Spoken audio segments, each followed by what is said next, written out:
Good morning. Welcome to INSA's Coffee and Conversation. Before we begin, we have a short video from our sponsor.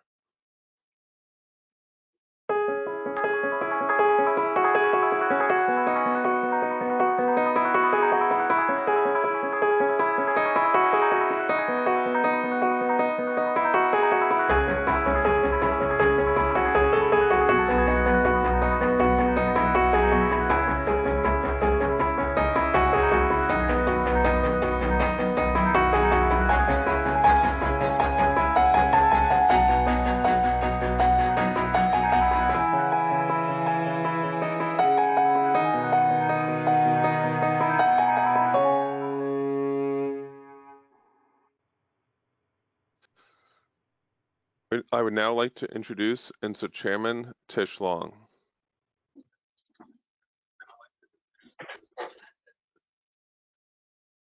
Good morning, and thank you for joining us for our inaugural Coffee and Conversation virtual speaker series. We are pleased to host a longstanding friend of INSA's and one of our community's top leaders, Kevin Miners, for a very timely conversation on leadership. Before we begin, a couple of housekeeping items. If you have questions, and we hope you do, please submit them through the Q&A box on the bottom right side of your screen. We have over 500 attendees this morning, so please be patient and we will do our best to get to your questions. We are also pleased to welcome members of the press to this call today. So this is a reminder that this program is on the record. And finally, I would like to thank our sponsor, Lockheed Martin, for their critical support of this program. We could not deliver this kind of thought leadership without our sponsors. I am pleased to introduce Maria DeMarie, Vice President and General Manager of Mission Solutions from Lockheed Martin. Marie will introduce our speaker. Maria, over to you. Thank you, Tish. It's so important in these times for us to stay connected, so we really want to thank INSA for hosting today's conversation. Events like this just allow the information sharing, and we're so proud to be supporting this program. As you saw from our introductory video, Lockheed Martin continues to focus on what's mission critical for our country, and this includes everything from global communications to the COVID pandemic. Our work, however, is only possible because of our partnership with the defense and intelligence communities. So for that reason, I'm pleased today to introduce our keynote speaker, Kevin Miners, the Deputy Director of National Intelligence for Enterprise Capacity. In this position, Kevin oversees the directorate responsible for comprehensive end-to-end IC resource and capability decisions. And I'm sure Kevin's role, like many of our roles, has evolved dramatically over the last few weeks to meet the rigorous demands of the COVID-19 pandemic. His deep understanding of the importance of agility and innovation within procurement helped to create the guiding principles for the IC and its key industry partners, the CARES Act of 2020. The CARES Act has enabled us to stay mission-focused and will support the long-term health and stability of the defense and intelligence communities. Now, just outside Kevin's door hangs a picture of him with the past Director of National Intelligence, Jim Clapper, and inscribed on that photo is a quote that says, "Hey, Kevin, maybe we ought to huddle up." For those who know Kevin, they know that "let's huddle up" is a favorite phrase of his. And it points to a really important characteristic of his leadership, which is an emphasis on teamwork and collaboration. His one team mindset helps to ensure that our U.S. intelligence community works together across all 17 agencies to meet our national security missions. So I'm pleased to have a cuddle up today with our guest speaker, Kevin Miners. Kevin, thank you and welcome. Maria, that was terrific. Thank you again, and thanks again to Lockheed Martin for sponsoring this morning. Okay, Kevin, over to you to talk to us about your personal lessons in leadership.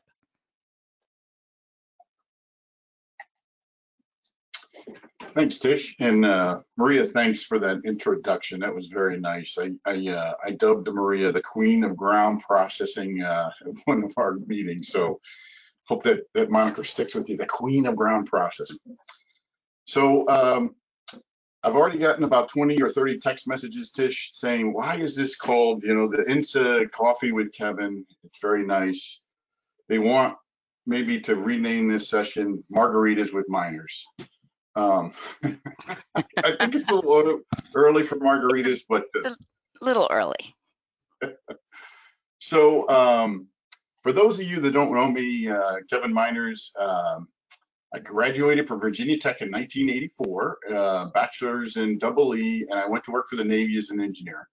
I was going to go to work for 2 or 3 years with the Navy and then go get a real job. And here I am 35 years later, and it's just gone by in a flash. And so over those 35 years, I've had the privilege and honor of working with some of the best and brightest. So again, over these next 30 to 40 minutes, I'm going to try and share some of those insights that I've learned from some of those leaders over those 35 plus years. So Jeff, if you wouldn't mind going to the view graphs.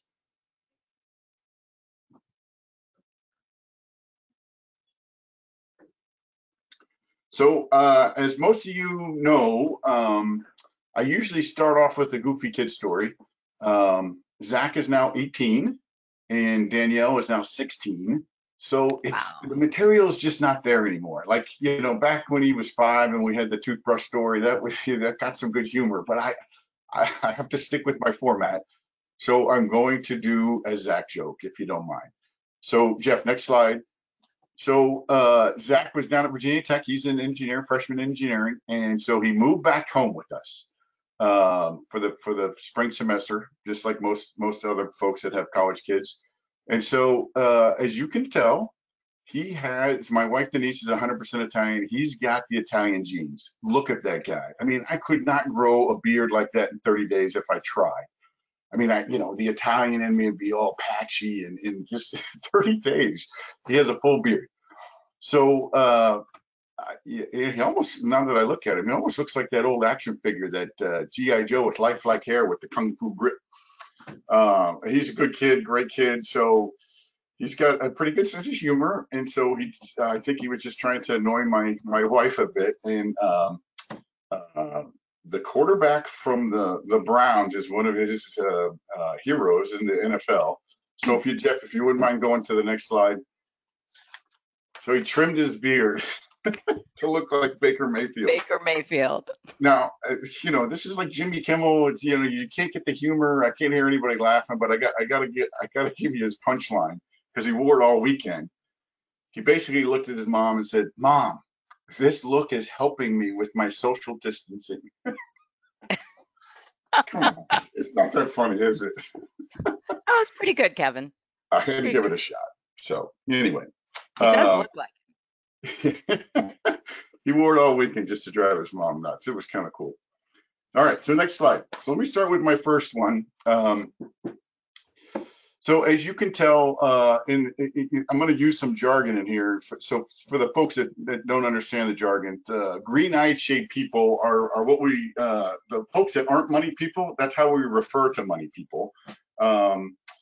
It's sort of a derogatory type of description. And so if you're a PM, program manager, lovingly derogatory. Lovingly, yes. And so if you're a PM and you're working with the money types, it's the green-eyed shade people. You don't want to hang out with them. You just want to go get your money and then leave and go build your stuff. So I had time in my career where I was working with Tish Long and Lieutenant General Jerry Boykin, and they called me in and they said, "Hey, we got this great opportunity for you."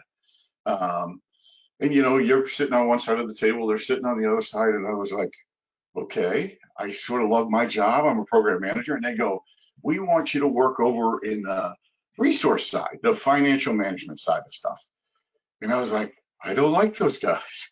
I don't like those people. I like my job. I love my job. I love coming to work, and I love my job. And you know, my immediate answer to Tish and Jerry Boykin, General Boykin, were, "No, don't want it. Thanks for the opportunity." And you know, being good bosses, they basically said, "Take 24 hours and think about it." So as I went home and I thought about it, the one thing that kept rolling around in my head was, I felt uncomfortable. So you know, what does that mean? I feel uncomfortable, but that doesn't mean my bosses, my mentors, my sponsors aren't thinking about my future, thinking about how I get better. And so the next day, I agreed. I applied for the job and I ended up getting it. And I have to tell you, it was, oh my God, it was, working with the Cape folks, the PA&E folks, the comptroller types. I was way in over my head. But Tish and Jerry and all the folks around me, they basically they allowed me to make mistakes, and I got better along the way. And I have to tell you, 5, 10 years down the road, as a program manager, I became so much better because I understood the budget process. So as you go, if you're a program manager and you just want to build stuff, that's great. But if you don't understand how you influence the budget process along the way to say, hey, I need some money here, this is where I could do an issue paper, this is where I go see these resource sponsors, it just made me such a better program manager. And the question now I ask folks is, have you stretched your rubber band? I mean, there's a couple of lessons in this one that I got to tell you. The first one is, and it took me a while to figure this out, you got to find a great mentor, a great sponsor that doesn't have any problem pushing you. Tish and Jerry Boykin were great mentors, great sponsors, and they saw my potential, and this is all more than I did, and pushed me. And I tell you, it made me a much better overall, well-rounded IC, person. So Kevin, one thing you left out of the story was I was working in the resource arena at the time. So I liked you. I liked you. Talking about those green Eyeshade folks, and of course, Yeah. I started off on the program management side of things. But how did that job impact the rest of your career? What did you take from that and then, build upon? And how might things have been different if you had never done that job? So if you hadn't stretched your rubber band. That's right. So I'd tell you, I'll give you an example, like ISR Task Force. When it stood up, Gates was trying to get stuff delivered into theater 6 to 12 months out. And being able to walk into the big senior meetings at the Pentagon where there's 3 and 4 stars all around, most folks come in, they're program managers, and they talk about the program. I was able to weave in that resource picture to talk about when do I need the resources, how much. So it just makes you such as you're able to tell that story as you're trying to sell the thing that you're trying to buy. It made such a huge difference in being able to, because half the people sitting around the table are resource folks. So if you didn't connect with them, and if you're not telling your story, and having that resource background, able to understand their lingo and their guild, just made life so much easier in terms of trying to be a salesperson. Great. But I think, Tish, the other thing too that you got to think about, and I know there's folks out there all the time that get offered, hey, we got this great position for you. Your immediate reaction is no. I would tell you, take 24 hours, just like my boss has told me to do, and you got to be able to say yes, even when you don't feel comfortable. Getting out of your comfort zone is tough. I mean, nobody likes getting out of their comfort zone. Change is always tough, but I got to tell you, it made me so much better when it came to doing my job as a program manager. So. Good. Kevin, before you go on to the next, I just want to let the audience know that you can send your questions in as we go along. We'll do questions with each of these leadership lessons and again at the end. So back over to you. All right, Jeff, next slide. So I think it was like around 95, 96, I was working at this place called Naval Air Systems Command. I was building airplanes for a living, EP-3 spy planes, VPU special project spy planes. It was a great job. It was Nav Air was in Crystal City, and they went through this process at that time. Most of you remember it was called the Base Realignment and Closure. BRAC is the way we refer to it. And so Nav C was in Crystal City. They moved to the Navy Yard. SPA-WAR was in Crystal City. They moved to San Diego. And Nav Air got the beautiful Pax River is where we were moving to. And I did not, The only thing that stays open after 9 o'clock back then in Pax River was IHOP. I was a young single guy, was not one of those things I wanted to move to Pax River. So I decided to take a job over in OSD. It was a brand new office. It was called the Defense. It was relatively new. It was a year or two old. It was called the Defense Airborne Reconnaissance Office. I think that's when we first met, Kevin. Yep. And so I walked in there. This is the place. This was the home of all the fledgling UAV programs. So we worked for Noel Longmire was AT&L, and Larry Lynn was the director of DARPA. And they sort of tagged Darrow with helping get the unmanned programs going. And so here I am. I'm the man recce guy. I know the RJ rivet joint guys. I know the U-2 spike plane guys. I know Air Force, Army. I know, so we have our own little clique. And here I am in an office where basically you're adjusting resources. There's not a lot of money in UAVs. There's a lot of money in man recce.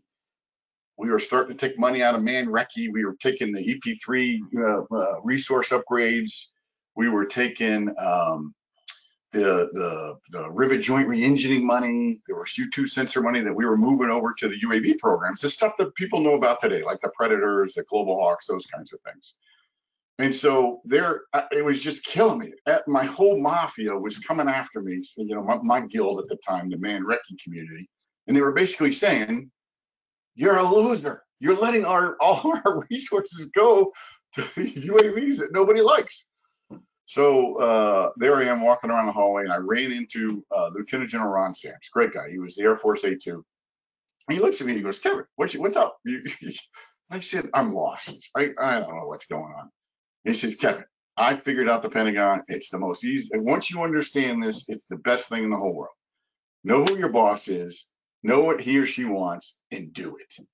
As long as it's, you know," he would always have that little moniker in there, "as long as it's moral, legal, and ethical." And so there I am, and I'm sitting there going, wow.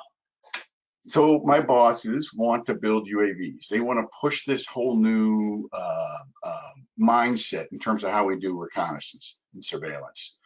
And I jumped on board and helped with the new sensors for UAVs and the ground stations for UAVs. All the stuff that we were working on for manned was very, I mean, you could, you know, translate that fairly easily over to unmanned into the ground pieces as well.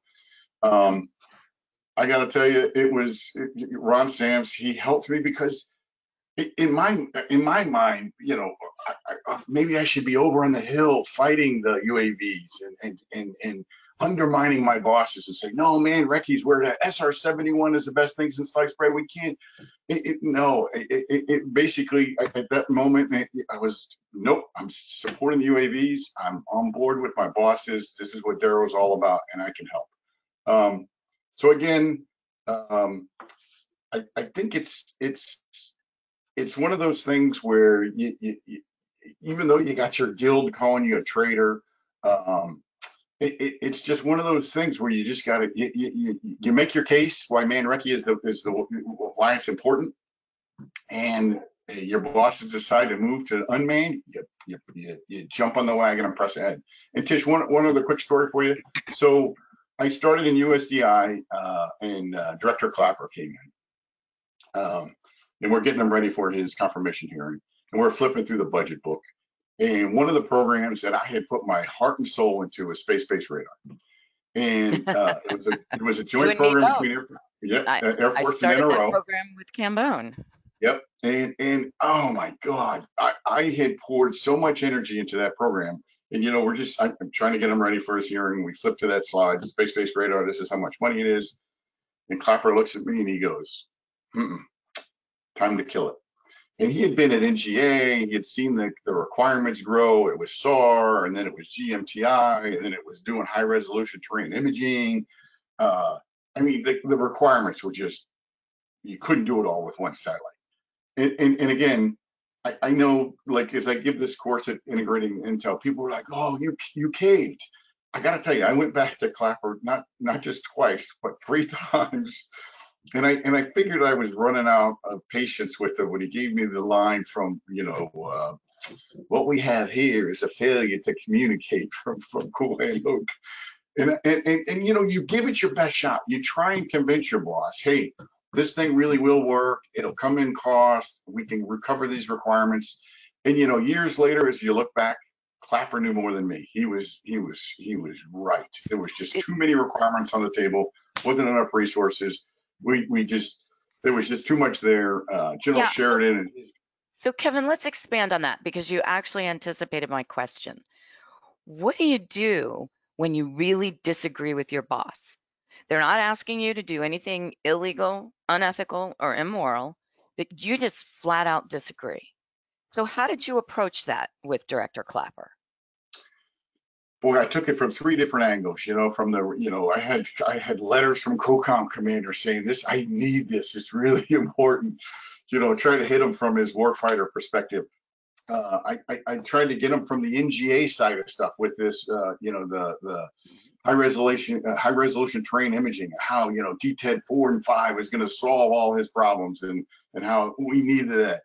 And after a while, and in the resource side, of course, but after a while, you give it your best shot. You give 2, 3, 4 times, but eventually he's the boss. And he said, no, it's just, I've watched this thing, the requirements have grown. And one of the things you have to do, Tish, is you have to listen to them. And you have to understand his perspective. And he'd been watching this program from day one. And he knew he had more experience than me. He knew that the requirements on the plate could not be solved with just one satellite system. And so, oh God, it was like a dagger to the heart. Called General Sheridan. I said, we're shutting it down. Oh, we had a big program office. We had the Air Force in a row working together. It was a tough time, but basically he's the boss. He calls the shots, and we. So I think with both of those, unmanned, an idea maybe a little before its time. Look where we are today. Space-based radar. Gosh, look where we are today, both with commercial and what we're doing on the government side. So Kevin, we have a question from Lisa Cross from the Infusement Group. And she asks for you to explain the importance of relationships and how they have impacted and or influenced your career success. So here's, you had relationships going both ways. You had been building them between the program offices. You've got Darrow or the Air Force here, and then of course you have a new undersecretary. So just another goofy story for you. So I'm at ICAF War College, and I'm sitting next to a Navy commander, Scott Hebner, great guy. He basically, I was intimidated. I was overwhelmed. Everybody else had been to the mid-level, courses. Here I am, a brand new GS-15. I don't know who Clausewitz is. I don't know Sun Tzu. I don't know all these guys. And so a lot of people do not believe the story. I actually would go to the library and do all the reading, and I was just intimidated by everybody around me. And God bless Scott Hebner sitting next to me. About halfway through the first semester, he slaps me upside the head and coffee. He goes, "What are you doing?" I go, "I'm trying to become a distinguished graduate." He's like, "No." He says, ICAF War College, it's all about relationships. You're building relationships with all of the future 1-star and 2-stars. And it just all of a sudden, it was an epiphany. I started playing all the sports. I started doing all the weekend travels. You build those relationships so that years later, you walk into the Joint Staff, I need the chairman's signature. There's a guy that sat next to you at softball, and he walks you in and you get your chairman's signature. I tell you, one of the monikers I've gotten is I'm a connector.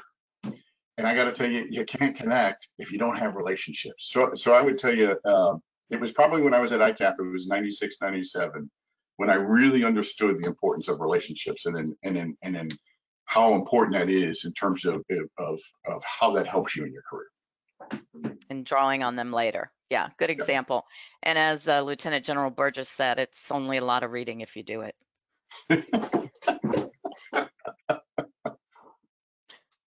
All right, Jeff, next slide. Yeah, we have lots of questions coming in, so that's great. But Kevin, on to the next. So I had the pleasure of working for the Honorable Susan M. Gordon. She is probably one of the most dynamic speakers I've ever seen in my life. I mean, people afterwards come up to me and they go, especially the younger crowd, they're like, "Oh my God, she rocks." And so she's got probably 100 different quotes I could have picked from.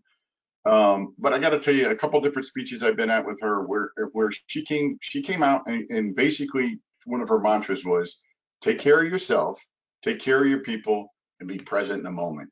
And all of it doesn't sink in until you get real life experiences. So I'm gonna walk through each one of those just real quick for you. The one on take care of yourself. I got to tell you, at the Pentagon, you'd be sitting there and you'd watch these brand new O5s and O6s come in from the field. They're all fit. And oh my God, mission was the number one thing. They're working 12, 14, 16-hour days, not eating well. Oh, they just look like, I mean, they look like they aged 5 years in a year. It's like those dog year stories. And another one that a lady I worked with, Kelly Gaffney, and she tells this story and she feels comfortable with us sharing this story. This is way before COVID. She's in the office and she felt like she had, a stomach virus. She was running to the bathroom. And after 2 days, I was like, Kelly, she's retired military. I go up to Walter Reed and get checked out. She goes up to Walter Reed. She calls me. She's crying. She's got colon cancer. Luckily, she beat it. But when I went to go see her in the hospital, she was killing herself because at age 50, she didn't go get the colonoscopy. She thought mission was more important than herself. And the moral of the story that she gives is mission degrades if you degrade. So if you don't take care of yourself, mission will degrade. So the next one, take care of your people. I got to tell you, Sue Gordon was like, well, guys, you got to sit down with your folks and give them feedback on their project. Is it going well? Is it not going well? She was really big in terms of making sure and sitting down with your folks and doing actually a mid-year review and actually giving career advice. Like, are you doing well? Are you good as, the other piece that Sue would talk about in terms of taking care of your people is, when someone that you work with, one of your peers is retiring, go to the retirement. Stop going to meetings. Take care of the people around you. I mean, if you got folks that that are getting promoted, go to the promotion. Go down to the Hall of Heroes and sit there and clap for somebody that's got 35-year plus career. Again, it's really important. Mission is always there, but you got to take care of the people around you. And then last but not least, working with Sue, she was always good she always wanted to know what was going on with your kids. So I'll never forget, I had a big Dexcom meeting that I was a big piece of it. And my son, his 4x800 WNL, made it to the States. And I walked in to see Sue and I said, "Hey, I was a shitty athlete. I never went to States." I said, "I'd like to go to States. I've never seen States."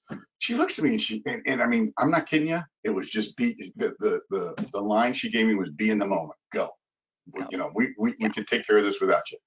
And again, there was a meeting, it's lasting a lot longer. She looks over at me in the middle of the meeting with 20 people around. "Hey, doesn't Danny have a volleyball game tonight?" I was like, "Yes, ma'am." She's like, "Be in the moment." I was like, "Yes, ma'am." Boom, out the door. And again, I'll just give you one more personal for me. My dad passed a couple years ago, and I'm at the wake, and you know how it's surreal and just everything's foggy. And my aunt from Kansas City comes up and talks to Denise and I, and she goes, "Hey, Kevin, there's these guys. They're here with curlicues in their ears. Are they here for you?" And Denise starts cracking up. She's like, "No." But if you look down at the end, there's Sue Gordon, number 2 person in Intel. She took time to come to my dad's wake. I mean, and again, she's down in the corner with all of my daughters and her friends, teaching them how to beat the number 1 team and play. We were going to finals, and so she was showing them how to do a charge, to take the charge. You can imagine these girls. Oh, it was fun. And Kevin, I remember your dad's wake. It was a veritable who's who for all of the folks who showed up to support you, because you have built and maintained those relationships. There you go. Hey. So it was and it was very nice. And A just last but question? not least, I would tell you, be in the moment. One of the things that kills me, and I know my friends hate me for this, I never ever carry this thing around. So being in the moment to me is put your freaking cell phone down. Like I'll be sitting in the baseball stands, their dad makes it, but they're on their phone and they miss the play. Yep. So kills me. Those cell phones Yeah. kill me. And I know my friends hate me because I never return text messages, but it's because I'm in the moment. Good for you. A question from Kenzie Leach. How are you taking care of yourself during this quarantine? I actually have a bike that I don't think I've ever used in 20 years. And I live right here in North Arlington, which is about 10 minutes from the towpath. So I've Mm-hmm. been going down to the towpath. There's nobody on it. It's just deserted. And it's the most incredible bike rides. And again, because I can't run anymore because my knees and my back are killing me. But oh my God, it is just beautiful down by the towpath. And I'm surprised they haven't closed all the parking lots around there. But nope, I've been getting out and doing bike rides and enjoying nature. Good. All right, next slide. So I don't know if you guys know Dr. Roger Mason. He was the first SRA director at ODNI. And it's interesting in you know, if you're in an organization where it's flat and they delegate decision making to you, that's great. But if you're the other 75–80% of us that it's not that way, you bet it took me a while. It's like an epiphany. I came in and this is the decision. And it wasn't until I started watching Roger. He never came in with the answer. He never said, here's the decision we need to make. Roger was all about influencing decisions with his fact-based data and analysis. And it was like, wow, it was like an epiphany. Betty said, oh my God, Betty was like, I want to do this. And Roger would show her the data. He would show her the data and the analysis and the studies. And he would actually convince Betty, you know what, you're right, Roger, we need to go in this direction. And again, there's so many times in Pentagon, wherever, I see people walking in and going, hey, I'm making the decision and this is the decision. Most of the time, it's not our decision to make. But I again, influencing the decisions is key. And the way you do that is with fact-based data analysis. So God bless Especially Roger. important in our business. Right. So. Right. And so I think as I went into future meetings in the Pentagon, like a DMAG, I knew that I wasn't the one making the decision, but I knew that the way I was going to help make that decision was by influencing it with the data. I know the General Zahner and I walked into one of our first meetings of the ISR task force.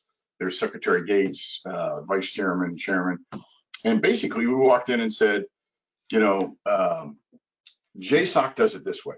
They use SIGINT to geolocate. They use high def to make sure it's the right person, identify them, and they do takedowns. And their takedowns are, this, 10 years ago, their takedowns are incredibly high compared to the regular forces. So we would like to build aircraft that basically has high defs, the SIGINT queued high def to help us with takedowns. That data and that analysis to show the trends over the last couple of years with JSOC and how that could flow. Oh my God, it was at the end of that session, it was, how much money do you need?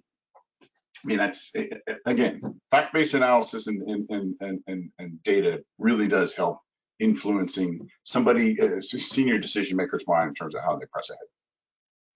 So this is a little broader than what you just talked about, but as you're thinking about fact-based decision making, I mean, what's the greatest leadership challenge you have faced today, and how did you handle it? And that comes from Kenneth Lee. Ooh, that's a good one. I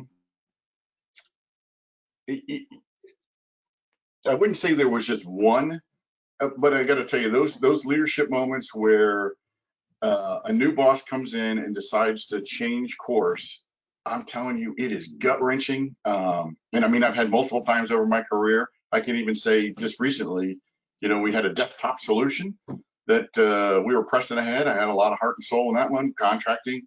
New boss comes in and says, I'm not sure the cost benefit analysis is there. Show the data. Nope, I ain't seeing it. Look at this. It's going to help us with, hoteling across it. All the, and I got to tell you, when your boss says, nope, we're making a pivot, we're changing, those things, they're hard. And then as a leader, you got to turn to all your people that have been marching down that road for the last, 2 or 3 years and say, hey, we're making a hard right or a hard left. Whew. And so how do you inspire that team to follow the lead? And this is a question that comes from Karen Rushkolb. You spoke about disagreeing with your boss, but then boss makes the decision and you fall into line. But then how do you inspire your team?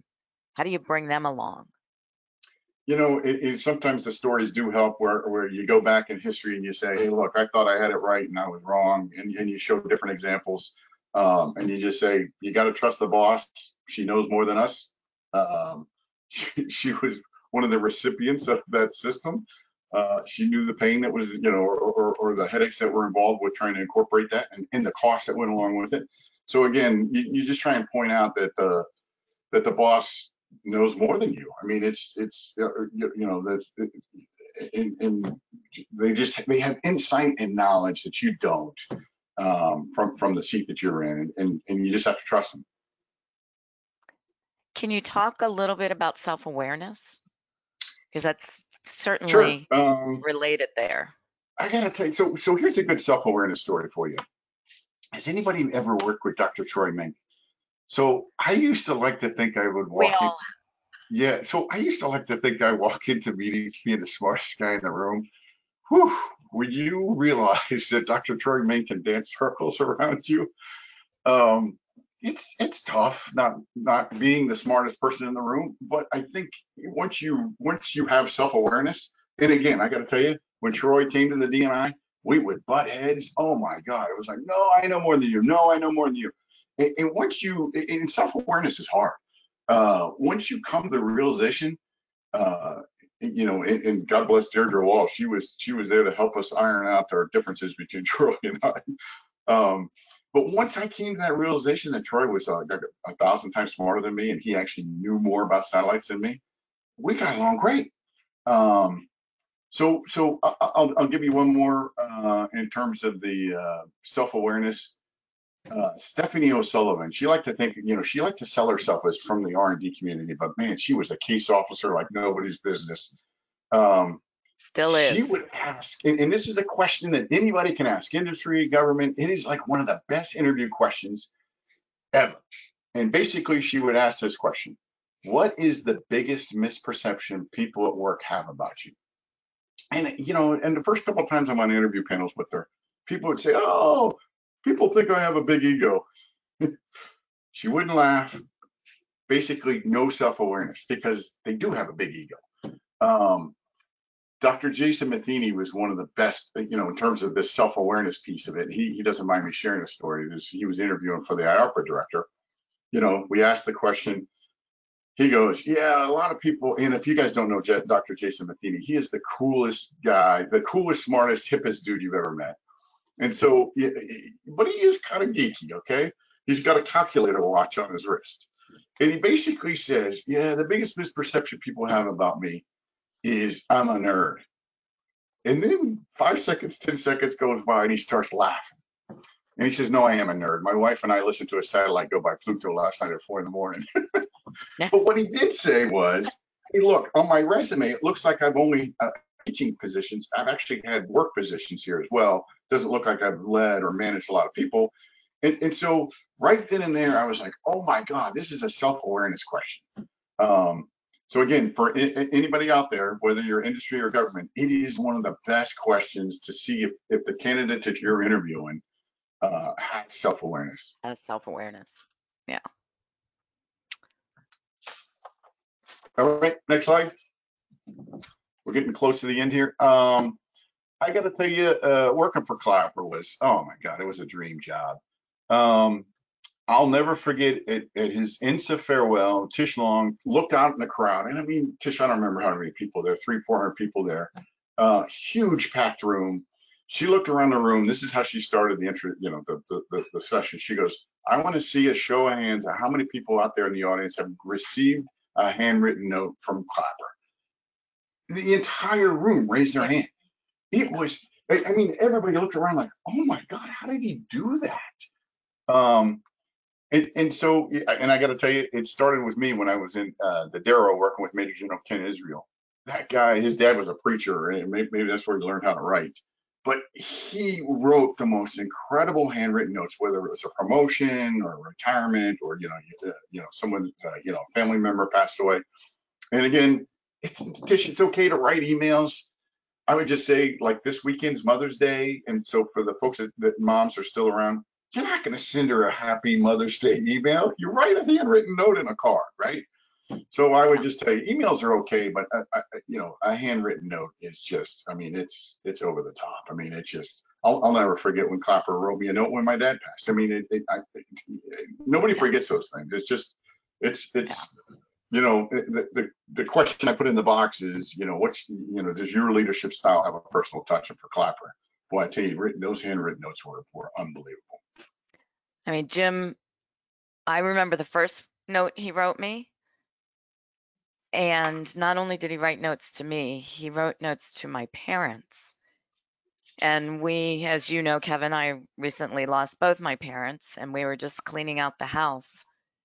And my dad had framed one of the Wow. notes that Jim Clapper sent him. So I now have that. And I need to write Jim a note and tell him that. We are coming to a close here. There are so many questions, and if you're willing, Kevin, we will send them to you, and then we'll post the answers on our website, because we will be posting this video, of course. So let me give you one last question, and maybe you can use that as a wrap-up. What advice would you give to students or anyone starting out in the intelligence community today? And you can add, if you want, in this new normal. But I mean, just what advice would you give to folks starting out in the intelligence community or the national security community today? Right. So just not from a strategic perspective, but more tactical. I would tell you, now that I'm in the EC portfolio as a Chico, in understanding how all the agencies, NSA, NGA, they all have portals now where you can, as a student, go in and apply for an internship. And I got to tell you, the secret to life in getting into the IC, so this is more for the students, is that security clearance. And if you can go in and apply for a co-op position, a lot of my roommates at Virginia Tech were all co-ops, or an internship just for a summer to get your clearance process going, even if it takes 9 months to a year, oh my God, it is incredible. Because let's say you start that as a sophomore, when you get out as a senior, the clearance is there. I cannot tell you how many times I talked to a CIA person or an NSA person where they have the best mathematician or the best linguist they need, and they start the clearance after they got out of college, and then they find another job and they're gone. So if you're a student, I would suggest go into any one of those websites, CIA, NSA, NGA, apply for an internship, apply for a co-op, and get that security clearance started. It's critical, especially if you're a junior. Just start it now. Senior, even if you're going to go as a senior next year, it should be done by the time you get out. But for the brand new folks, I would tell you, I had a lot of opportunities when I was like a GS5, 7, 9, 11 to go overseas, to take overseas assignments, and I never jumped at it. So before you get married, so if you're, just starting out, think about, if you're a DIA person, volunteer to go out to the JIAC and PACOM. Think about it. You're in Hawaii, and you probably get locality pay as well. If you're an Air Force analyst and you're young and no family and kids, sign up to OSAN and go work at DGS ground station, right? So and then again, sort of getting back to that first one in terms of stretching your rubber band. One of the ladies I my mentor for over NGA. She worked source. She became really good at source. She was an expert in her guild.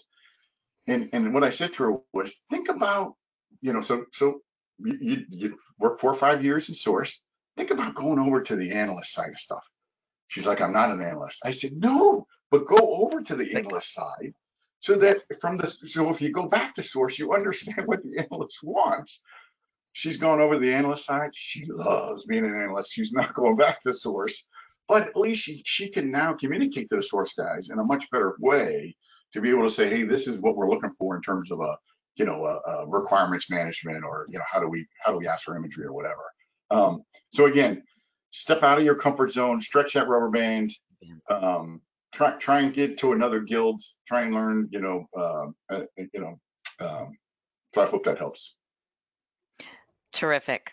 Kevin, thank you so much for sharing part of your morning with us. Thanks for those leadership lessons. I'll add one on top, lifelong learning. We're all participating in these podcasts. I knew how to use Zoom before. Now I can use Microsoft Teams. We have GoToWebinars here. So really, as you've said, whether you're broadening your news sources, your podcast library, attending seminars and events like this, we are all continuing to learn. So for all of you watching online, thank you for taking the time to join us. And again, a big thanks to Lockheed Martin for supporting this program. When the webinar ends, there will be a short survey that pops up. Please take a few moments to complete it and let us know how we did. We have a couple more events coming up. One tomorrow with one of Kevin's mentors, Wednesday Wisdom with Sue Gordon. And then next week we have Julianne Galina and Bill Evanina. So thank you all very much. And I'd say, Kevin, it's probably still a little bit early for that margarita, but I will have a margarita later today and I will toast you. Margaritas with miners. Kevin, thank you so much. And for everyone, this concludes the program. Stay safe and healthy, and everybody have a great day out here.